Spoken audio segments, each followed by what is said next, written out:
Alright, YouTube, a number of thugs, by which the legacy media will tell you youths, troubled youths, apparently abducted a person in Chicago and live streamed the act of having him tied up in the corner while they tore up his clothes, dumped cigarette ashes on him, and proceeded to scalp him a little bit. I think he's okay. It didn't look like it was more than a minor wound, but this individual deserves a little bit of a special protection here and a little bit more deference and sympathy because he was also mentally retarded. So what you have is four black individuals. I'm going to use the term individuals for want of a more politically correct word, shall we say.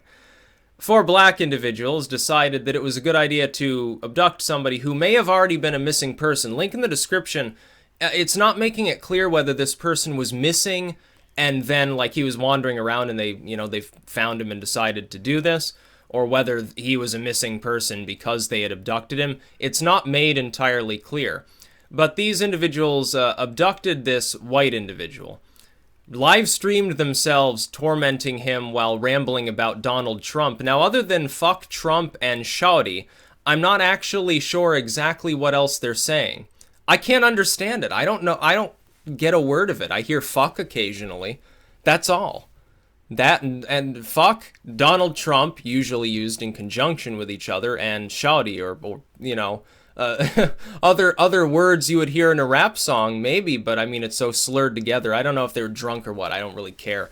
Apparently, apparently these individuals are already in custody, so that's a good thing. I believe that the person who was abducted is now okay, is no longer, under duress being, scalped, I guess. And it is spreading in a remarkably viral manner. Now, let's ask ourselves something else, though, I think, which we might be remiss if we didn't ask ourselves. If this were four white people who abducted a black person, tied him up in the corner, cut off a bit of their scalp, start shouting about fuck Obama or fuck Al Sharpton or something, pouring cigarette ashes on them, what do you think would happen? What do you think would happen in that city, the next night? Riots, burned cars, rocks being thrown at large lines of police? Yeah, I think so. I think you'd have a lot of really pissed off people. A lot of the media would support him, by the way. Oh, hate crime of the century. This is the worst thing since, the Jim Crow days or something like that. But do you honestly think, for instance, the ADL comes swooping in and demands the FBI investigate it as a hate crime? I don't think so. I don't think they'll do that. I think for mysterious reasons, they'll omit that. I think they'll try to hush it up and keep it local. Now, in the city of Chicago, which I wouldn't step foot into if you paid me, trust me, which is now arguably worse than Detroit, which is going some, considering Detroit is reverting back to farmland largely, which might be why it's improving slowly over time as the city slowly disappears from off the face of the earth and becomes apparently a haven for beavers for the first time in over a century. Chicago has gotten more and more and more and more violent. This is, amusingly enough, also Obama's home city. It's where he laid the groundwork of what would eventually become his national policies. Oh, I think we just figured out why we've got problems in this country. See, this is the problem. What we've got right now, and the media and politicians are largely at fault, is that they've convinced, after an era in which we started to try to largely ignore race and solve our problems as a nation, what happened is that politicians on the social justice warrior left realized that if they just took a large enough minority of female voters, cobbled it together with racial minorities, and with certain working class whites, they could win any election in the country. They'd still have some flyover regions at the state level that would be controlled by other political movements, but mostly it'd be them.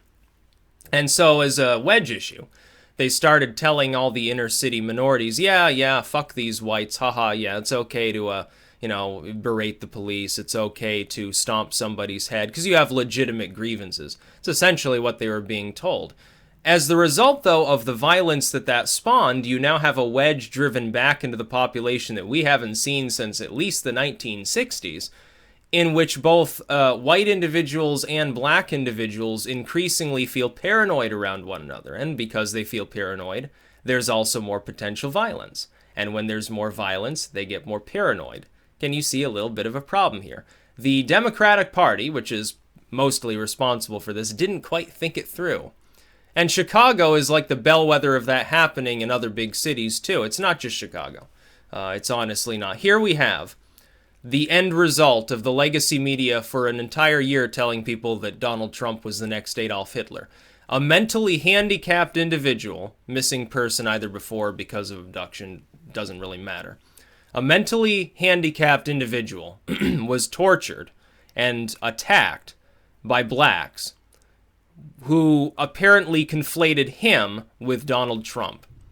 And there will be people within the legacy media who will tell you that that's okay. In a roundabout way, they'll try to justify or ameliorate what was done. There are people who will do that. And that makes them a bunch of fucking morons, in my estimation. So yeah, you can look up the video for yourself. It's all around YouTube. It's probably on other Facebook profiles by now. It's, I'm sure, embedded elsewhere. I'm not going to link to it. Link in the description, though, to the story about it. I just thought it was important to weigh in. I wasn't intending to make any more videos today, honestly. I was intending to maybe make a Minecraft video, but that's about all. But then this started blowing up, internet-wide, and now it's virtually, in less than an hour, it went from a slow trickle of interest to basically inescapable. But just to summarize, yes, the individuals are apparently in custody. That's good news. The person who is being attacked is apparently alive, so, at least it's not a murder case or something like that. You have so many murders in Chicago. The police there, when they walk up to a grisly corpse that's got 5 or 6 holes in it, I doubt they even bat an eye anymore, honestly, in some parts of Chicago. And all of these sheltered idiots living in their gated communities in the outlands of Chicago pretend like nothing's wrong. Pretend like just making excuses for the minority community when there's violence going on in it actually helps that minority community more than trying to do something about the violence. Total retards is what they are. They're worse than any actual inner city gang. The lily white gated townspeople around the urban areas are a far worse menace to inner cities than people who live in the ghetto, essentially. They're the ones pushing the, just forgive and forget anytime there's violence policy. They're the ones trying to prevent police from doing things that are actually constructive. They don't care if the police of this nation conduct mass surveillance on every man, woman, and child, but if those police should dare to go into an inner city zone where there's high crime and profile people based on, known gang affiliations, that's evil, that's racist, we've got to start a lawsuit. That's the real problem in your inner cities. That and decades of rule by idiots like Obama, who turn the other cheek and literally look in the other direction and pretend that there's no problem to begin with. This is totally normal, says Obama, as he walks down the street, full of people with empty bags that used to hold 40 ounces, and some crack rocks or something like that. It's just fine. What a glorious day as gunshots ring out and somebody next door gets their head blown off. That's essentially how idiots like that really respond. They don't care. They don't care about you. You think Obama fucking cares about anybody in any inner city black community? Spare me the stupidity. No, he doesn't. He doesn't give a damn about you, whether you live or die. He doesn't care if everybody in Chicago dies. He doesn't have any loyalty to you. He's there to line his pockets. Now, hopefully, we've actually got somebody in the White House capable of tackling this problem. I don't even hold out that much hope on that issue. I'm looking forward to his economic proposals, but even I'm not fully optimistic that Trump's going to be able to tackle the issue without ending the drug war, and I don't know if the Republicans will let him do that. By the way, I am in support of that. I think that'd go a long way. We could divert police to actually trying to, gun down murderers and rapists and stuff. Maybe we should get more harsh on those that actually have victims as the result of their crimes, and crimes so-called we should ignore for a while. Maybe that's the proper solution. Or maybe we should just wall up places like Chicago and Detroit and leave them alone, let them turn into city-states. Let them fend for themselves. They seem irredeemable.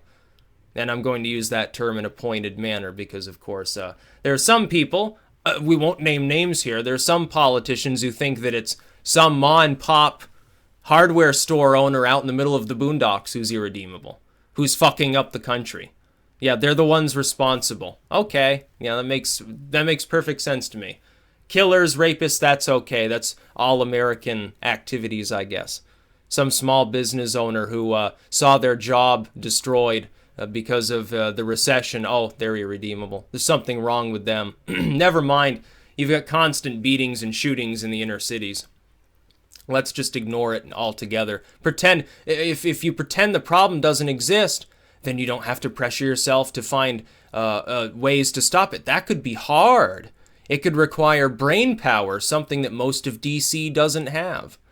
So excuse me if I sound a little bit cynical here, but this is one of the worst racially motivated, which it obviously was, attacks that we've seen in a very, very long time. I'm struggling to find, other than maybe like Dylan Roof's church shooting, something like that. Yeah, that would rise to the same level. This involves an individual who is mentally handicapped, apparently, possibly already missing, getting tortured by people for the crime of either being a Donald Trump supporter or they just assumed he was because he was white. And they won't, again, the FBI won't investigate it as a hate crime. Don't hold your breath. They'll pretend that it was just, routine violence. Yeah. Motivated, they wanted to steal his wallet, decided to have some fun with him. Yeah. Nothing to see here, folks. Move on. Justice will never be served. That's about all. Peace out.